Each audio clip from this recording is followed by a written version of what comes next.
Good morning, ladies and gentlemen, and it's wonderful to see you all again on this lovely Monday morning.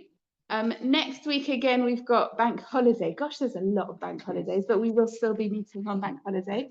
And then the week after that is Shavuot. So we will not be having our session on Shavuot, but there'll be lots of lovely things going on in Shul. So if you want to be here at 9:30 in the morning on Monday morning in the week of Shavuot, you'll be one of the first in Shul. But you are always welcome on a Monday morning. So we have two special sponsorships this week.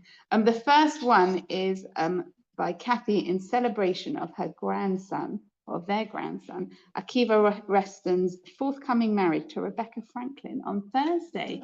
So as Kathy said, it's lovely to have something special to celebrate. We all agree, don't we? We love to be able to sponsor this for a simcha, which is truly wonderful. And in addition, we also marking David's grandfather, Chacham Menashe Moshe Yisrael. Is that right? And David's going to share with us about his grandfather. So I'm actually going to move the camera to David so that everyone can. Oh, you'll come over here. Okay.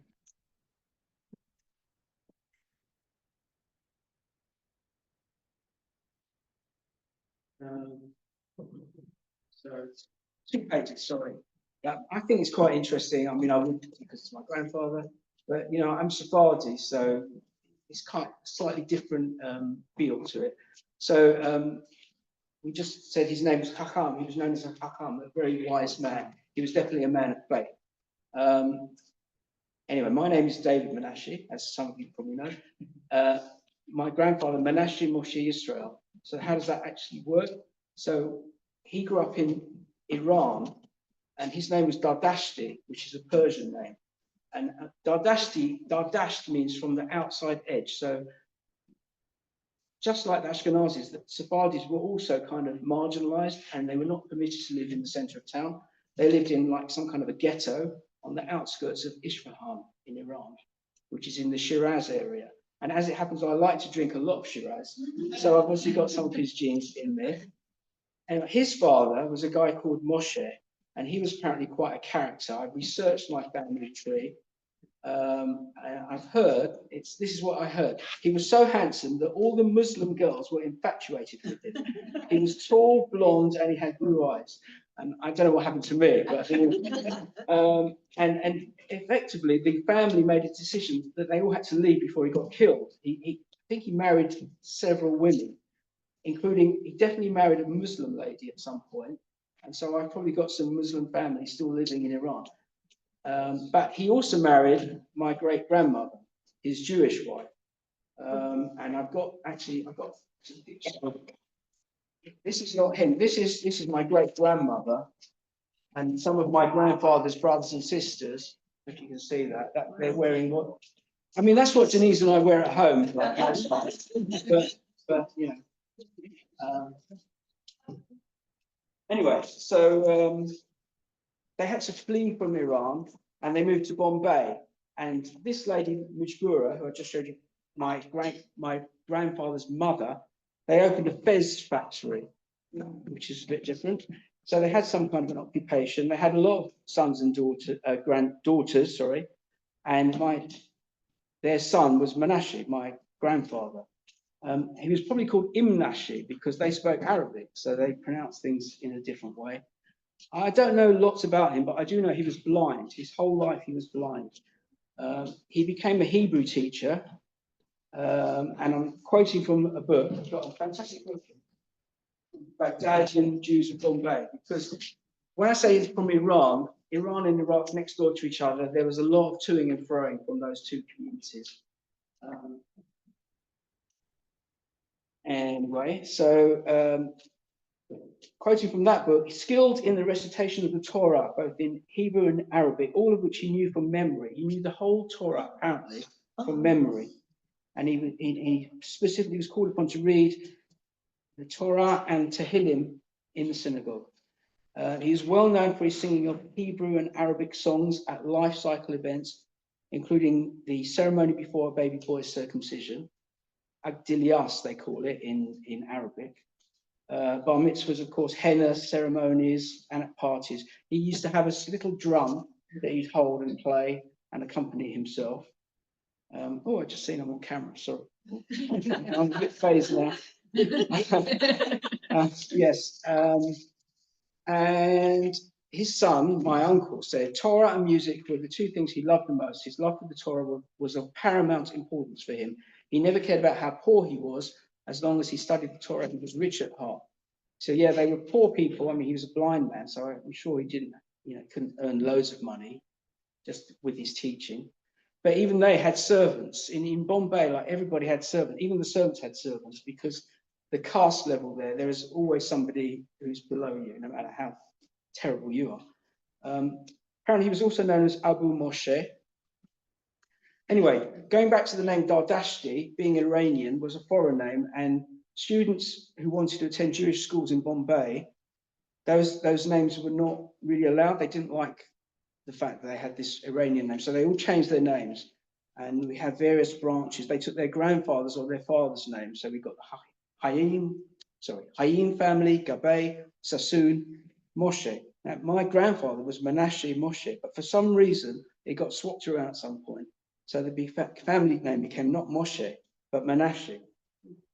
And incidentally, the Dardashti family name, the Dardashti name is well known in Iran, because there was a famous singer who was my grandfather's cousin called Yunis Dardashti, and he appeared on the radio in the late 50s and early 60s in Iran, and it was really apparently very popular. So there would be certain people, a certain generation, who are probably all dead now, but they would have known that name, Dardashti. Anyway, my grandfather taught kids the bar mitzvahs, etc. And you might have heard of the Rubin brothers, I don't know, because they are in the top 10 or maybe even the top 5 richest people in the UK. Yeah, so second, right. So one of them was in my dad's class in school in Bombay, and my grandfather taught them their bar mitzvah. So I think we should try and tap them up. We want money for the new. We've got something there. Right, okay, so build a shul. Exactly, yes. You're on a mission, Dave.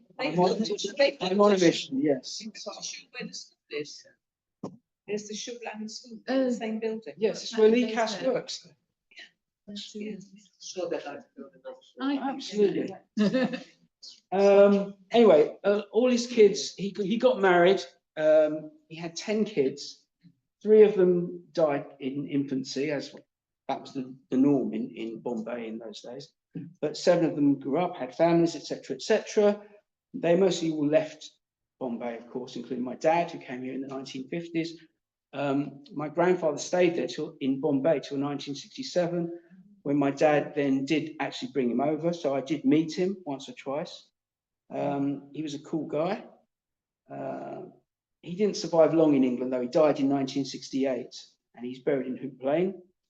But he was definitely a man of faith, that's for sure. And born blind, certainly growing up blind. He lived in poverty, but he knew happiness and joy, which he got from the Torah and from his faith. And he was rewarded with his family. And now he's got lots of descendants, etc., etc. And I just want to say, 2 of his great-grandchildren, my sister's 2 sons, Ben and Liam, they're right now in the IDF fighting somewhere, I don't know, maybe in Gaza, I don't know. So I'd like to dedicate this to my grandfather. It's his yacht site this week, but also to my 2 nephews and all the IDF soldiers.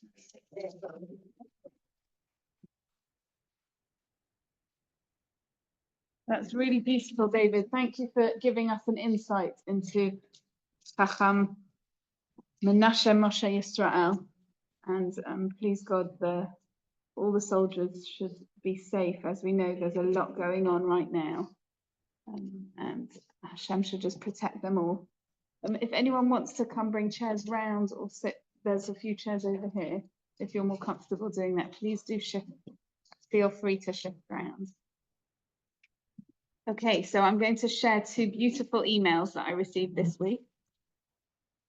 So, dear Jacqueline, each week when I sit and listen to the amazing inspirational emails that you read out, I wonder how the writers manage to express so eloquently what they feel and how they've been touched by their and other people's faith.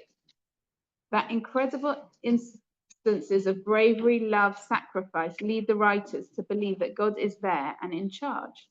I've questioned many times whether faith is something tangible, easily expressed or understood, or whether one has to work at it. I still don't know, but maybe I'm slowly edging towards something. This afternoon at Lunch and Learn, I was truly inspired by your teaching. Digging down into the roots of the Hebrew and uncovering the gems of understanding helped to add to the meaning of the subject we're studying now. Talking about every detail and working on the real meaning of each commandment has helped my understanding of the laws that underpin our Jewish faith. This, above all the other learning I've done over the years at Bushy Shul, has shown me that faith does not have a part to play in the world, and that every action we take has shown me that faith does have a part to play in the world, and that every action we take has a consequence and meaning in a religion, in a religious as well as real life sense. Is that what living with Emunah is?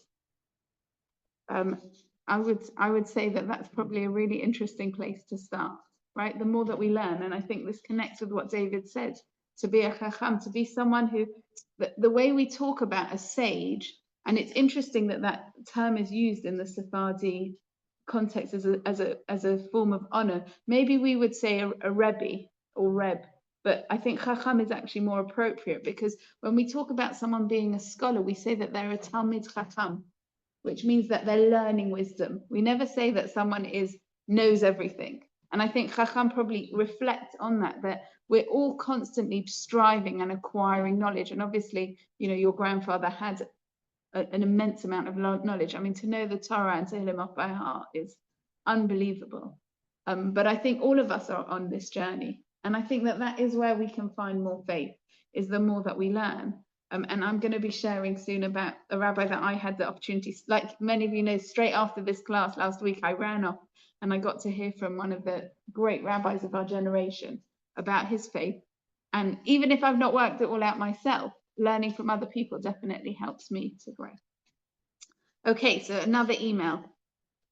And this is an email that actually the writer's been threatening me for months. I'd say that he's gonna write this email, and I'm really pleased to be able to share it. It's very powerful. One night in Poland, February 2025, we had a debrief about our day in Poland, seeing the sights of a lost Jewish world. The talk turned to, do you need faith to be a good Jewish person? This led to a discussion on, can you be Jewish without the religious side? I was also asked recently if a person can be a Jewish agnostic. These questions are the reason we meet, to find out what it means to have faith in what we are and how we live a Jewish life. Hundreds of books and thousands of lectures have given on this subject and will continue to be given. To add my opinion seems an overreach, as I am unqualified, but we all have a view.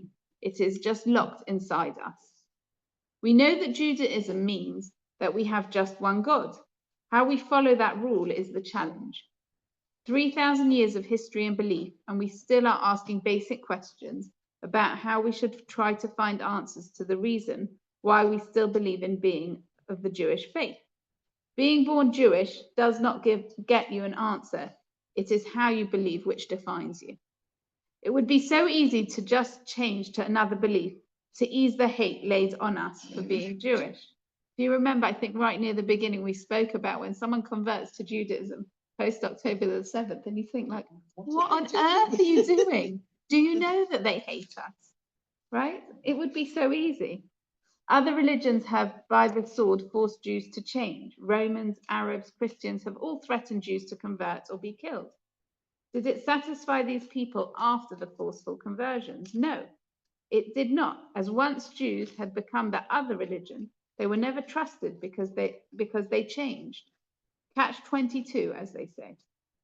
It has become a very difficult task to have faith, because from the Age of Enlightenment, starting in the 18th century, it was possible to question the very tenets of religion without being excommunicated.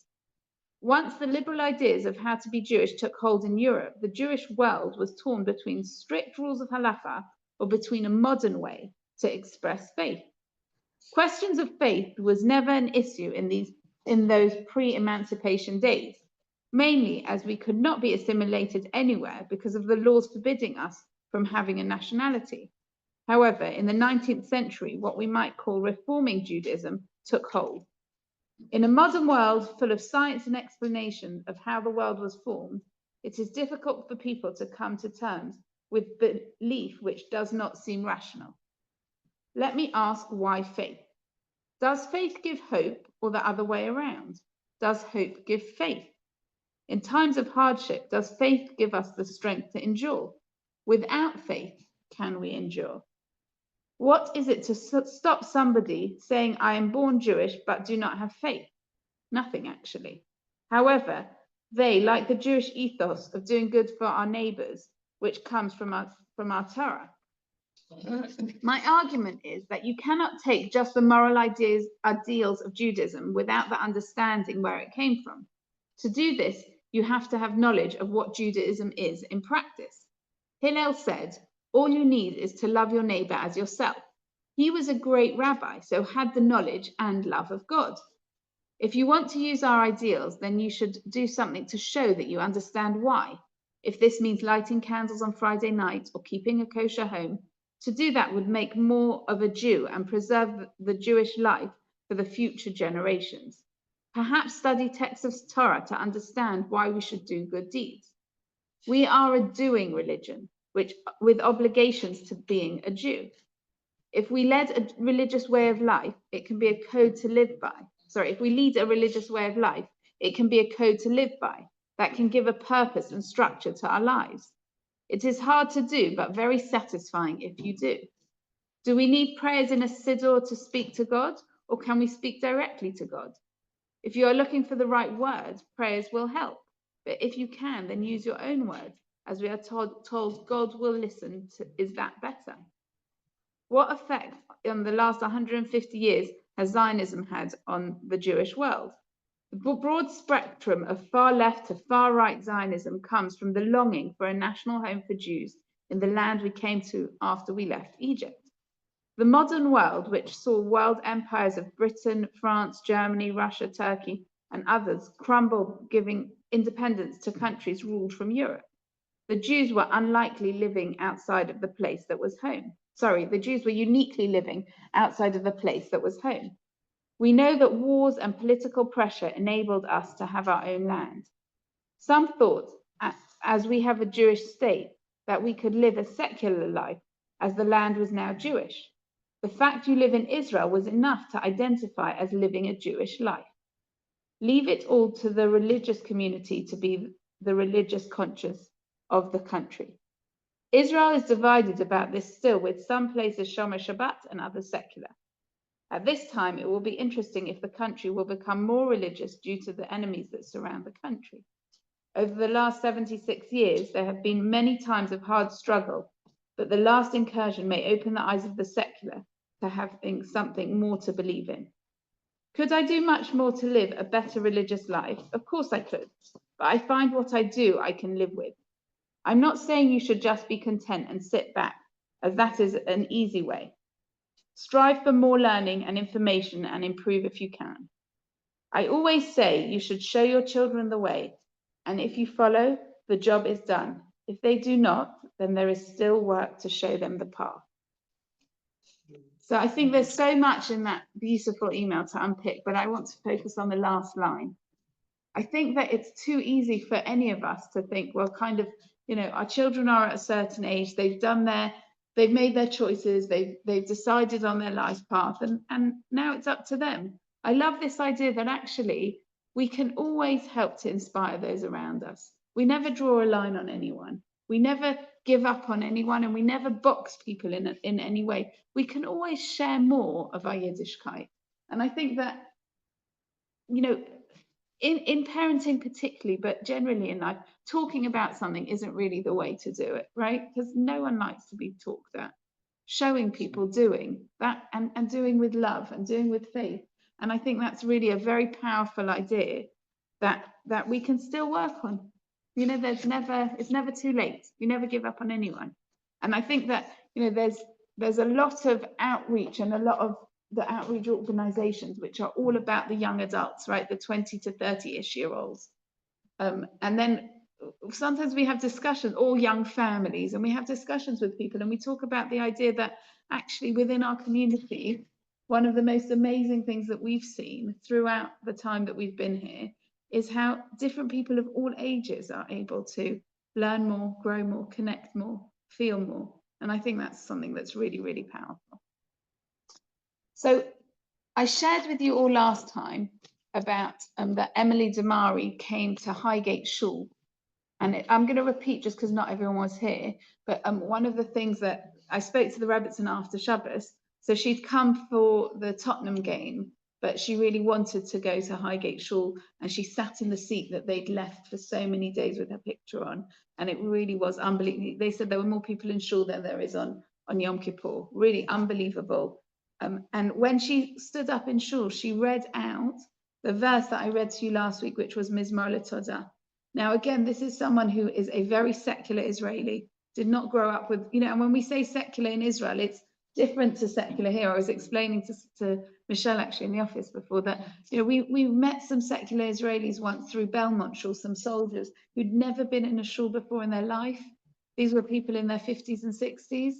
They'd never stepped inside a shul.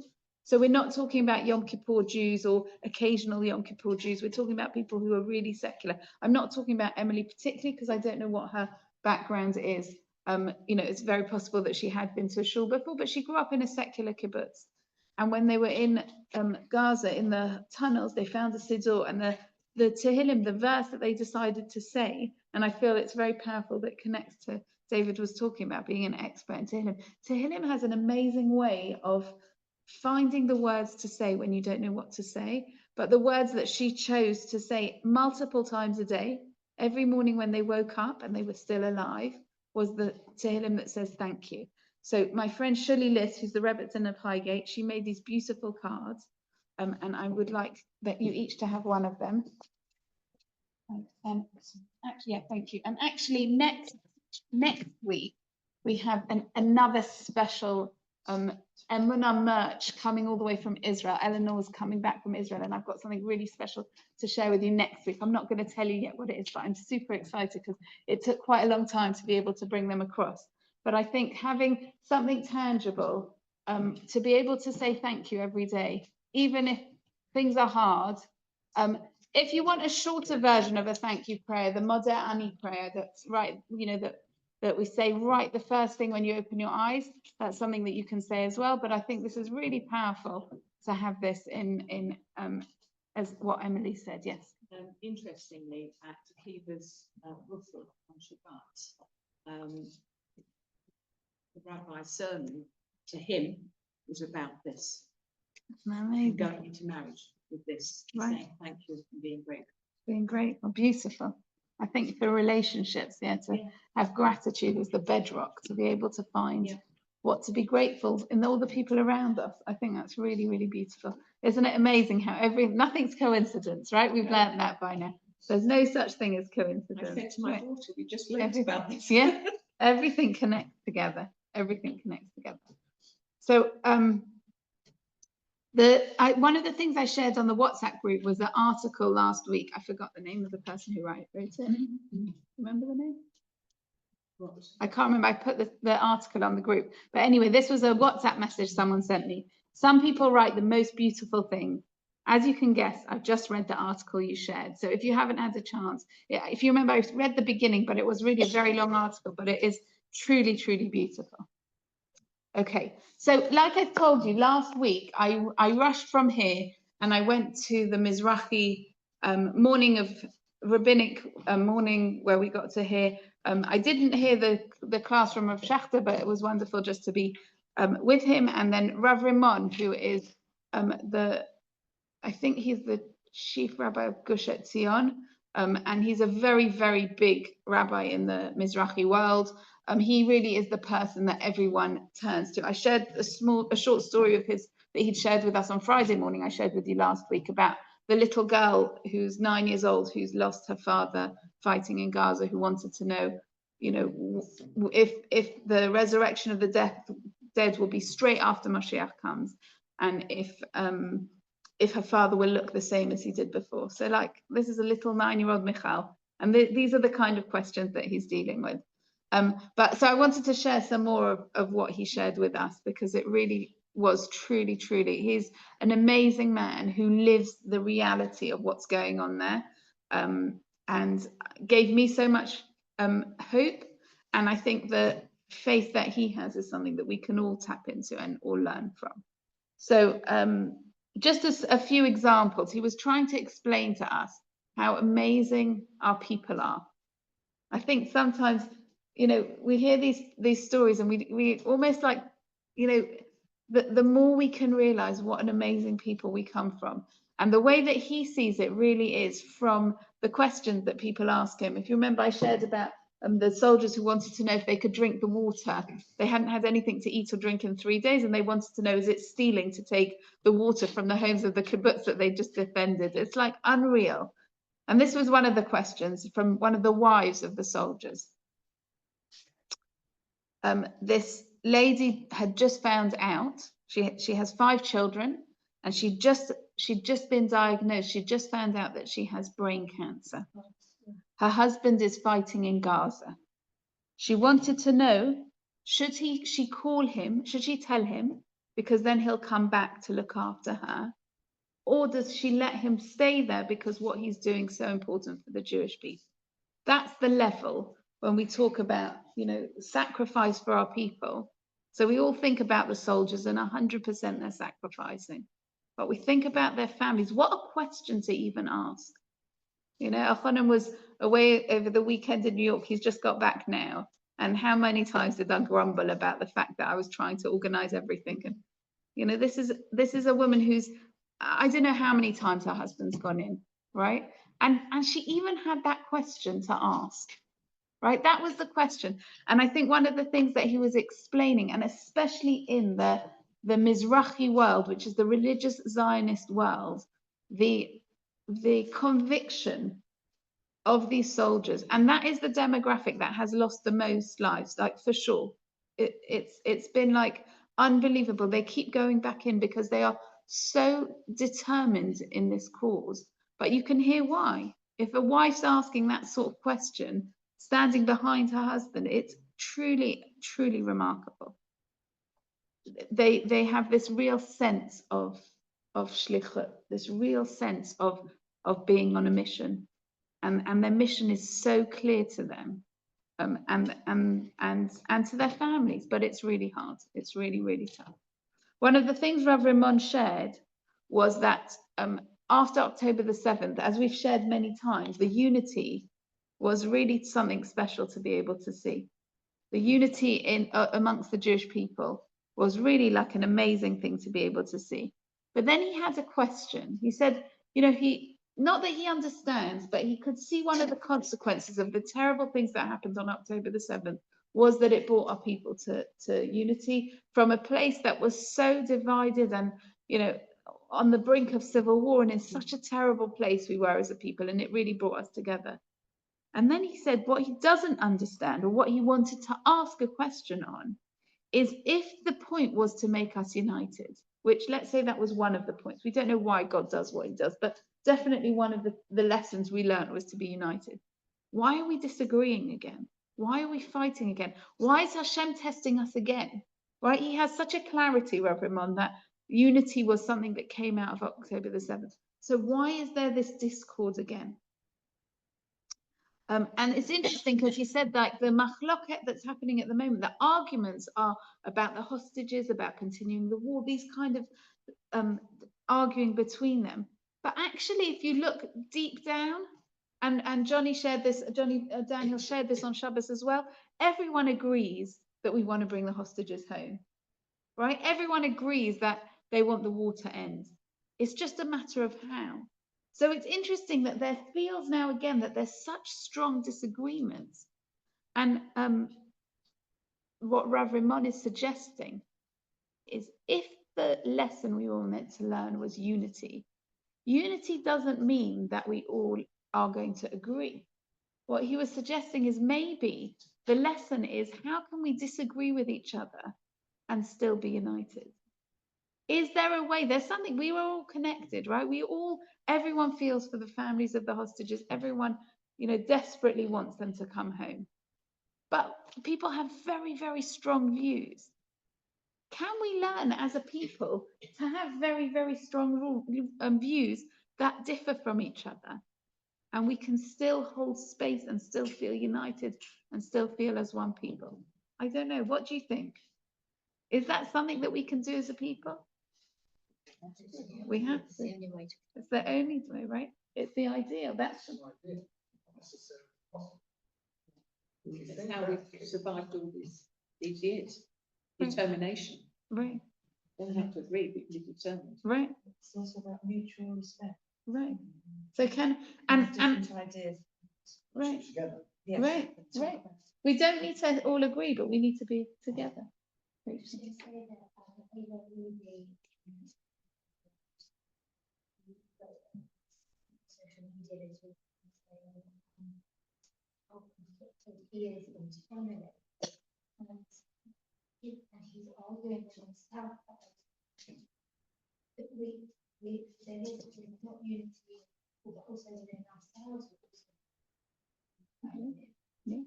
Yeah, I think that's so helpful. There's so much internal unrest, and that's where faith can help us, because actually there's a certain point where you say, like, I don't know the answers, I don't know what the right thing is.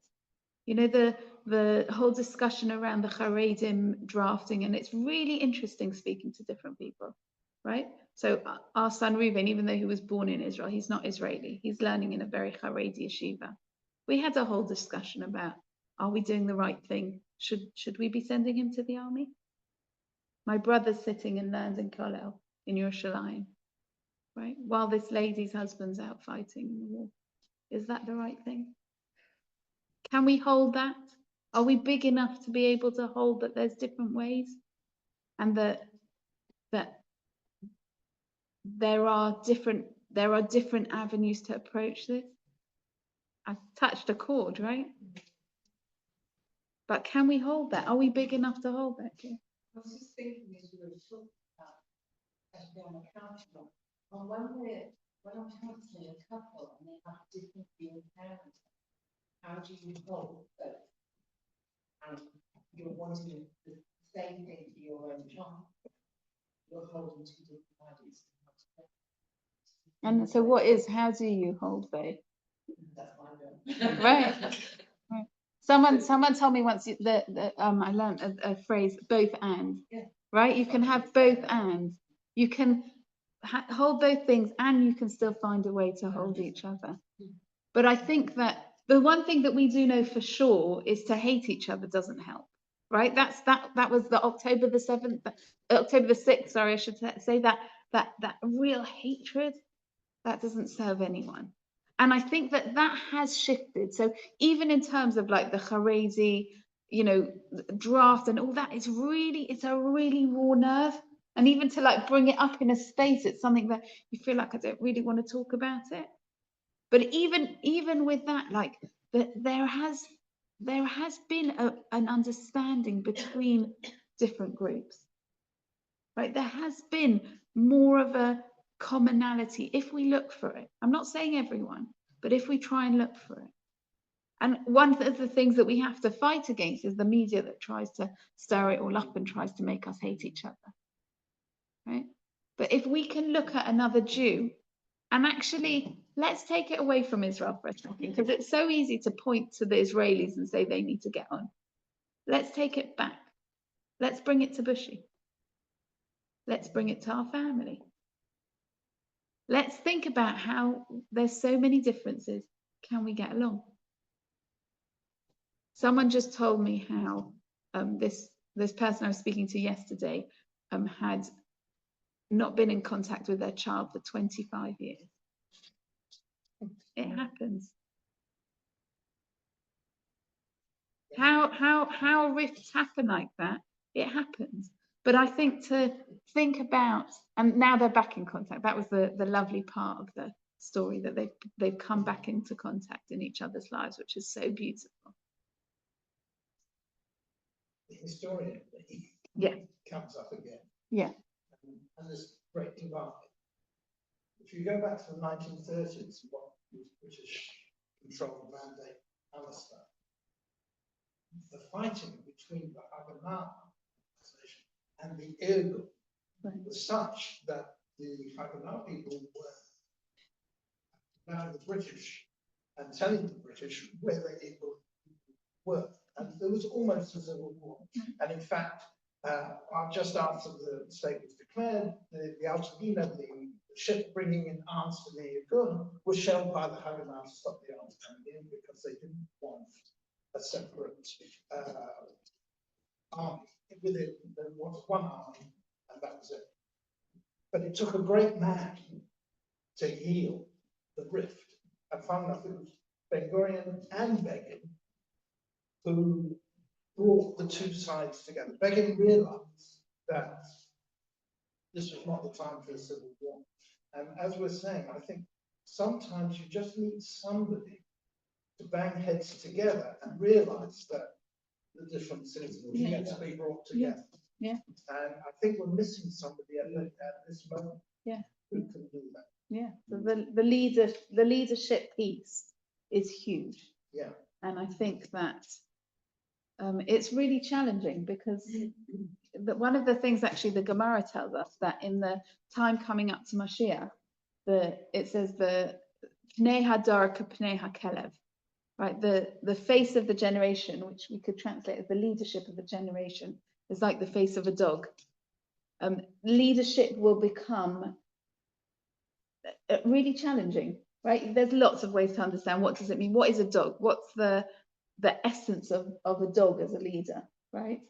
Does that mean that there is leadership? Do dogs lead or do they follow, right? Is it being used in a derogatory term? But if you look at the world around us, and we do believe that we're coming to Mashiach, if you look at the world around us, we're in a really challenging place in terms of leadership, and we need true leadership to emerge. I mean, you look at even what Johnny Daniels was sharing with us is that he's got more following on than some of the media outlets, and I think that he's a good voice to follow, but that's really concerning because there's lots of people who aren't even getting their news from, mind you, maybe it's better they don't get the news from the news sometimes, right? Yeah. But isn't that where is the voice of, is a TikTok is the generation, right? Or who are we learning from? But I think before we despair of leadership, which we can do, and before we despair of a generation, actually, let's just turn it into us, which is what Rachel was saying about inside of us. How much do we have this disunity? How much inside of us do we just have that we're not settled in who we are? We're not okay with where we stand, specifically with our Judaism, right? And then how much can we actually try and learn more so that can spill over? One of my kids always joke about, yes, mummy, the Kiddush cup that spills over. But it's one of my favorite analogies of when you pour into a Kiddush cup and it spills over into, or you can even have the ones that's got the little shoots off. Yeah, if you fill yourself, that will impact the people around you, and that will impact the people around them, and it will keep growing and growing. And I think that's where there's this space of almost like an oasis where we can step away from all the madness in the world, all the madness around us. Let's step into a space where let's just work on being okay with me. Let me work on finding my center, finding my place of okayness. And then that's going to impact more on other people. When we talk about this idea of coming up to the time of Mashiach, I want to show you what Rabbi Rimon did. So when he stood up in front of the whole group of us at the front, his table was over here. He walked as far as he could against the wall. And he said, if where I am is like the beginning of history, and the table is Mashiach, where would you say I should be standing? What do you think? So he started walking closer, right? And he started walking closer, and he started walking closer, and he stopped at the table. He said, this is a man who is living.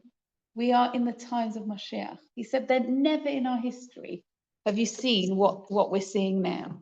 right? Never in our history have you seen, you know, he said, if you asked any historians, could it be that the Jewish people could return to their land? Like, does it make sense to have a nation who's sent out their land and thousands of years later return? It's impossible. Reverend Ramon Shed, he said that there was a kid that asked him, he said, Rebbe, I need to know how to prove that there's God. So like, okay, because, but I only have 2 minutes. I love Israelis, right? It's like, no, Rebbe, like I need 2 minutes. I need to prove to my friend that there's God. And he said to him, you know, 100 years ago, I would have had to start. It would have taken me a few hours to prove to you. Go back to the time of creation, then, you know, the time of being in Egypt, receiving the Torah, entering the land. It would have taken me a while to be able to really explain to you and to prove to you that there's God. But he said, now 2 minutes, no problem. So we have a land called Israel. Nobody would have believed that we would have had that land. It doesn't make any sense, right? You send out a nation, you scatter them all over the land, all over the world, and then they still keep their religion. They haven't completely disappeared through assimilation, through intermarriage. They still have an identity. They still know who they are, and they still love that land. It's just amazing. It reminds me when I don't know if you'll remember, we had, I forgot his name, but the man who helped to bring the Ethiopian Jews over to Israel, and he spoke about the idea that when these Ethiopian Jews came to Jerusalem, finally they burst out crying because they didn't know that the temple had been destroyed. So you're talking about people for thousands of years who are living as if they were about to go to Solomon's temple, and then it wasn't there. But don't we all live like that? Don't we all? We pray to Jerusalem. We talk about every single Seder night, everyone at Seder night, no matter how committed you are, no matter how much you come to Shul or not, right? No matter how much Judaism is part of your life, we say it next year in Jerusalem, right? That's who we are. That is proof of God if ever there was. That's what Reverend Mum was saying. This idea that we have this land, it is unbelievable. It's unbelievable that this is something that we still have. Reverend Munn was talking about the idea of unity and trying to find ways to be more united. And he shared with us the most amazing project. I wish we could bring it here. I don't know if we could, but I think in Israel, everything's a lot more black and white, as we know. So it's a lot more, you're kind of, you know, United Synagogue doesn't exist there. You don't have a whole blend of religious levels. You're either Haredi, you're Dati Le'umi, you're, you know, religious Zionist, or you're secular. There's not so much. There's a few blends, but not much. But so he's very much in the Mizrahi, the Dati Le'umi, religious Zionist world. And they started something called Torah Noah. So he had an idea that he wanted to make sure that the youth in his community, and Gush Etzion is a massive religious Zionist community. He wanted to make sure that the youth in his community were not hanging around on Saturday night. He wanted them to be learning Torah. So he decided, how can you do that? You start by inspiring the youth themselves. So they chose real leadership characters and they inspired them to get their friends to come. And they've made it very cool with prizes and all the rest. But, you know, he described, he said, what's amazing, we're not talking about children, we're talking about teenagers. You know, he's like, the term he used, he's like, you know, 14-year-olds, sechel holech letayel, which means their intelligence has gone on an outing, right? Like that 14, he said about 30, it comes back, right? You know, that's an impossible age to try and get them to come. Somehow he managed to get them to do that. So that's amazing in itself. I think he said there's 80 centers with thousands, 12,000 teenagers all learning on a Saturday night. It's become the cool thing to do. Amazing. But then what he said he did, which I think is even more amazing, is he wanted to partner with a secular organization. And there's a secular organization called Chamesh Etzba'ot, which are all about teaching values through sports. And he actually said that this is quite a useful organization for him as a rabbi. He said what was really good, because it's through sports, is sports are done male and female separately, which obviously for the religious youth is quite helpful. Then they've got the guys hanging out with the guys and the girls hanging out with the girls. And they made a massive event in Tel Aviv, bringing together all these teenagers together to, you know, have a great time together, to be together, to learn from each other, to have a great time. And just like, if you wanted signs of like Moshiach's coming, we call it Moshiach Zeit, like the Moshiach time. This is it, right? Pre-October the 7th. Like it just wouldn't happen. He said that he's run, Rav Ramon has run like a class on how to keep Shabbat for our Gumberger's high school friends and a whole load of the family. And these are secular people who want to learn how to keep Shabbat, the basics of keeping Shabbat. It's just unbelievable. The amount that has changed and that is growing in Israel is truly, truly amazing. But what was really interesting that he shared as well, and I wonder how this reflects to our group, was he said that post October the 7th, you would have thought that a lot of the questions would be about Emunah, would be about how did God, trying to understand God. And he says he doesn't get those questions. He said there's something that's stirred up. I mean, you can see from what we shared here about Emily, what we shared about Agam, what we shared about Keith, what we shared about so many of these people who something has stirred up Emunah, rather than it being questions about faith, like how could God have? And those are good questions, right? We can't necessarily answer them, but the questions that we discussed this about saying, I don't know, it's okay to ask those questions. But the interesting thing is what Rav Ramon said is, surprisingly, there haven't been a lot of questions about faith. What he's seen instead is people's faith ignited. And I think that does reflect what's happening here as well. Like we said, the fact that Israel itself is there, the fact that many of our hostages have returned, that these are our ways of being able to feel more faith. But please God, we will really in the next few days, we just keep davening that we see more. We see more and more. He shared a beautiful story that happened after, I don't know exactly how long after October the 7th, but they had brought a Sefer Torah that had been finished being written, and they brought it into an army base. And one of the soldiers said, the last time I was with the Torah, we'd been fighting in Gaza, was on Simchat Torah. That was the day we were dancing with the Torah, and straight away I had to put the Torah down and run off to the army. It feels like we're closing a circle. And his colleague, one of the other soldiers, said, I've never in my life seen a Torah, held a Torah, or danced with a Torah. He said, we're not closing a circle, we're opening a circle, right? And I think that idea of how, in the army, it's so clear that we are all one. In the army, when you're in a unit, it doesn't matter what political party you vote for. It doesn't matter what your opinions are about what they should or shouldn't be doing in the war. There's just this mission. And this idea of opening this circle, that we can all do that. We can all bring more people into our circle. I think it's something that's very, very powerful. Yeah. Share the story that John Dan was in. Yeah. Yeah. So will one of you tell the story, because you'll remember the details better than me. Lawrence, I'm going to turn the camera on to you. Oh gosh. I'm not David Menashe. Right, so Johnny Daniels talked about the work he does, not only with Holocaust survivors, he's a director of a foundation, which is based in Canada. And he goes all over Europe, finding people who saved Jews during the last war.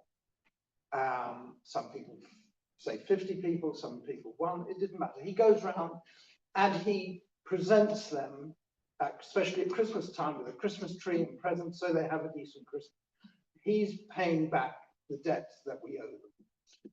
And he works in conjunction with Warsaw University, with a group of students who help him find the lost communities in Poland. For instance, there were 1,300 cemeteries which were destroyed in Poland, more than the rest of the world put together in many ways.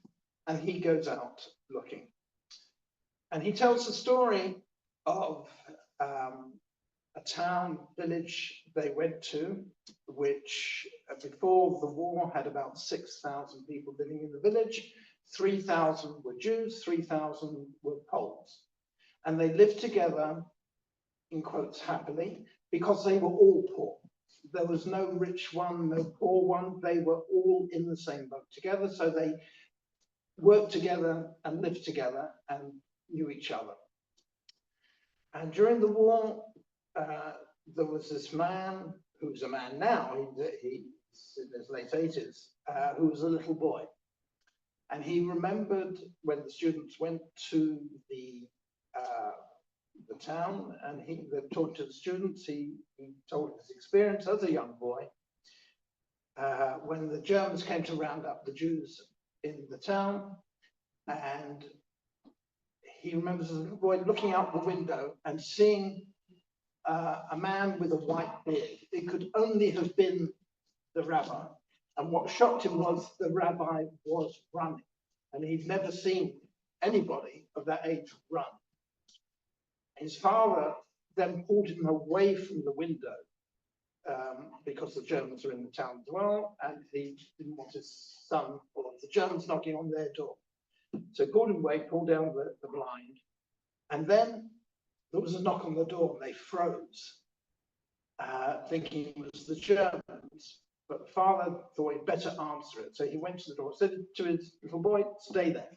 And the boy wouldn't stay there. He clung to his father's leg as he opened the door.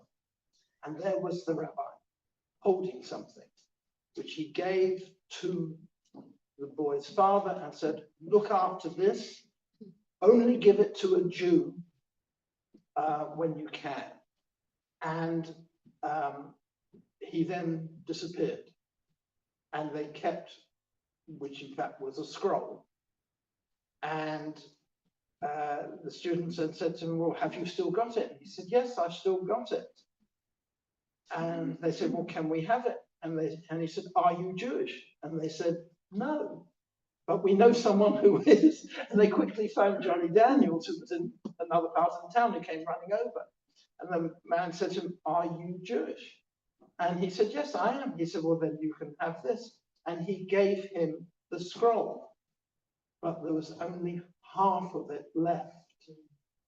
And he said to him, where's the rest? And he said, well, sometimes we needed shoes and we cut up the parchment, and sometimes we need, and they, so there's only half left. So Johnny took this scroll, and his mission today is that he takes this scroll with him all over the world and is encouraging people to write a letter to reconstitute this scroll. And survivors, Holocaust survivors are writing this. Every Holocaust survivor he meets. And this parchment, this scroll is now being reconstituted, slowly but surely, to what it was. And what a job he's doing, fabulous job. Amazing thing. It was really such a powerful story, and I'm so grateful that more people could hear it. So thank you, Lawrence, for sharing that. Yeah, I think for us as well, because we've just started our Torah project, it just feels like everything ties together. This is the story of our continuation, and I think that a big part of our faith is the fact that when we say Am Yisrael Chai, like that Torah scroll, as well as so many Torah scrolls, there will always be Torah being learned in the world, right? Whether it's from Baghdad, whether it's in Bombay, whether it's in Bushi, all bees, look at that. Whether it's in Bnei Barak, right? That's where we're going to go. Jerusalem isn't with a B, so we have to go. But really special. This was a picture of Rav Rimon. I tried to catch him as he was walking toward the table, but he really he kept moving closer and closer, and you're like, we're nearly there. And the end is really hard. What we're going through now is so hard. Our sages shared that they didn't want to live. They said, don't let me, I want Mashiach to come, but I don't want to be there while he's coming, because, it's like the labor pangs are so intense right now. But please God that we should just continue to see the miracles. I just wanted to end by sharing with you, I saw from Johnny's status this morning, some of you who follow him will have seen it, but I wanted to share it with you because, again, it taps into, I think, this idea of never giving up. Today, today, the family of Eli Cohen, right, the famous spy who was killed, was given a letter that he wrote in May 1965. Right, some of you are nodding, some of you have seen this already, but this is his last letter that he wrote. It's amazing. I'm going to read it out because I just think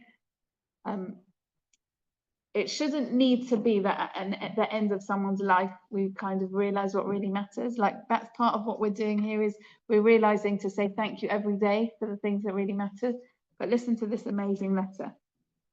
And I think it's also about the fact that they got this letter because, 1965, right? How easily could you give up that you're never going to see again, you're never going to hear again, like, it's such a natural thing to give up. But this letter still came through. To my dear wife Nadia and my dear family, I'm writing you my last words and asking you to always be in touch with each other. I ask you, Nadia, to forgive me, to take care of yourself and our children, and to provide them with a full education. Do not deny yourself or them anything, and maintain a constant connection with my family. You can marry after my death so that the children will not grow up without a father. You have complete freedom to do so, and I ask you not to waste your time crying about what was, but to always think about the future. These last kisses are sent from me to you, to Sophie, Iris, Shaul, and to all the family, especially to my mother, to Odette and her family, to Morris and his family, to Ezra and his family, and to Albert and his family. And don't forget all your dear family members. Send them my last blessing and my longing. And don't forget to pray for the memory of my father and me. To all of you, last kisses and peace. I don't know what, anyone's kind of last, if God forbid that anyone should ever be in that sort of situation, but it's so clear what really matters, right? It's so clear how family is so important, but also in there, he's talking about prayer, right? That's how he wants to be remembered. And that's a really powerful way to keep the connection with those that we've loved and lost. That thankfully we've got a prayer to say thank you that Emily shared that she said in Gaza and then was able to share standing next to her mother in Shul. Amazing, right? How amazing to have that darkness to light. But sometimes there's not always the happily ever after. And we spoke about this from the beginning, that Emunah is not just about saying happily ever after. Emunah is about finding faith and talking about praying and blessing and family and understanding who we are, even when there's not the good ending, the nice ending. And that's what we continue to grapple with. That's what we continue to say. We don't have the answers, but we're blessed to have people that we can learn from. If I can keep you just for one more minute, I want to just share one more thing, which was from the mother of one of the hostages, who we've shared before, which is Dietza R., Michelle Bamber's cousin. And Michelle shared this clip with me. A rabbi was sharing this beautiful idea from the Alter Rebbe, which is the previous Lubavitcher Rebbe who wrote the Tanya.